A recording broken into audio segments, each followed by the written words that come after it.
Hello friends, welcome to authentic south. இன்னைக்கு நம்ம சேனலில் பிரியாணி மசாலா எப்படி பண்ணுறதுன்னு பார்க்கலாம். இந்த மசாலாவை வெஜிடேரியன் அண்ட் நான் வெஜிடேரியன் எல்லா பிரியாணிக்குமே யூஸ் பண்ணலாம். ரொம்ப நல்லாயிருக்கும். மூணு இன்க்ரீடியன்ஸ் வச்சு தான் இதை நம்ம பண்ண போகிறோம். இதுக்கு பட்டை, கிராம்பு, ஏலக்காய் இந்த மூணுமே நான் 2 நாள் நல்லா வெயிலில் காய வச்சு எடுத்து வச்சுருக்கேன்.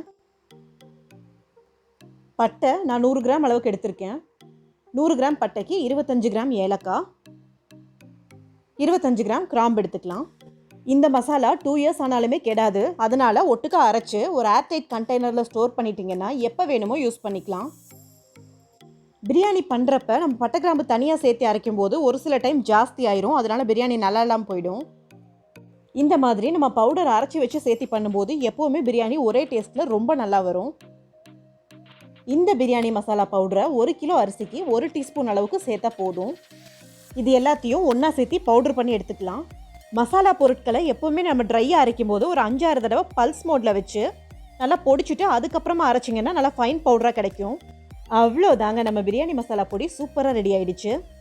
இந்த வீடியோ உங்களுக்கு பிடிச்சிருந்தா லைக் பண்ணுங்கள், ஷேர் பண்ணுங்கள். இன்னும் நம்ம சேனலை சப்ஸ்கிரைப் பண்ணாதவங்க மறக்காமல் சப்ஸ்கிரைப் பண்ணிக்கோங்க. அப்படியே பெல் பட்டனை ப்ரெஸ் பண்ணிவிட்டு அதில் நோட்டிஃபிகேஷனில் ஆல் செலக்ட் பண்ணிக்கோங்க.